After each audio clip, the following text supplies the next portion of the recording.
Sam Bankman-Fried was recently sentenced to 25 years in prison for his role in the collapse of the giant crypto exchange FTX. His life sentence closes the chapter on one of the biggest frauds in crypto history. But what's next for FTX and crypto in general? My next guest, Ishan Bhaidani, will help us analyze FTX's place in crypto history. Ishan, welcome to Open Source. Thanks for having me, Bobby. Excited to be here. So, no, I wish we had a happier topic, but it is a pretty relevant topic. Sam Bankman-Fried went to prison for 25 years. For anyone who doesn't know who Sam Bankman-Fried is, can you give us a short summary? Yeah. So Sam Bankman-Fried was the industry darling at a point. He was an MIT grad, worked at a lot of high-frequency trading outlets. Even some of the largest names in the entire world, like Jane Street, and was a pretty prolific trader. Left in order to start FTX, which was at a time one of the largest exchanges for cryptocurrencies in the entire world. They were doing billions of dollars volume at one time. They were valued as high as 32 billion. And so he created the exchange, built up one of the largest hedge funds in the entire space, Alameda Research, and from there, the debacle occurred. He was accused of taking customer funds, misappropriating them, using them for things like lavish lifestyles, big Bahamas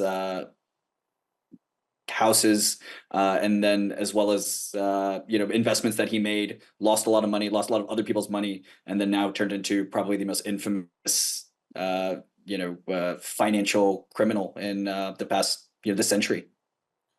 Yeah, I would argue maybe Bernie Madoff a bit larger, but certainly for crypto. And now SBF did get sentenced very recently to 25 years in prison for his crimes. Do you think this is fair?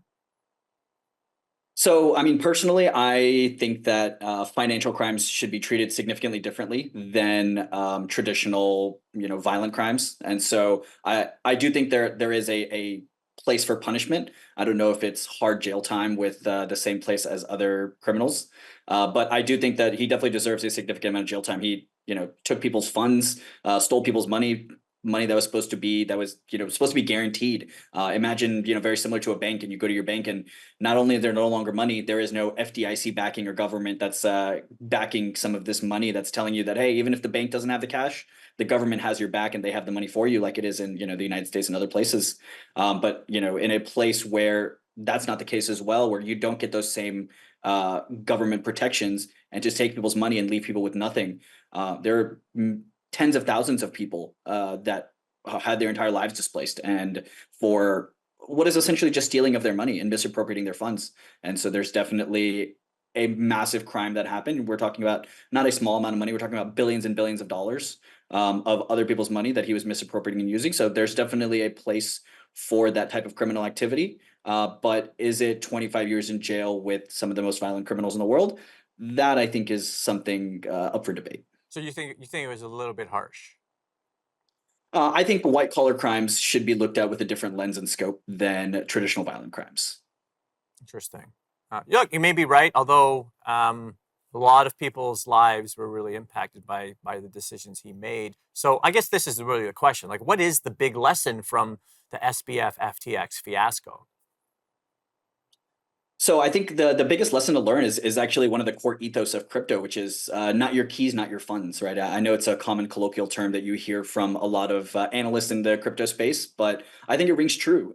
If you have to trust another party with holding and custodying your funds, you need to be able to have insight into where that money is living, what is happening with that money.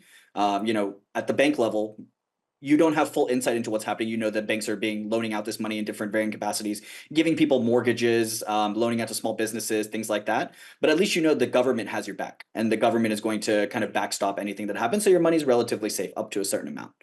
But the problem with some of these more opaque institutions, like international exchanges that are centered in the Bahamas and don't have to play by the same rules as other institutions, you need to know what's happening with your money. And if you don't know what's happening, then there's probably a larger thing and a larger issue at hand, which means that you should probably, and that's one of the big tenets of crypto, of decentralization, of open source technology and software, Right. is that you have the ability to verify. You don't have to trust. Let's get more into crypto and FTX after the break here on Open Source.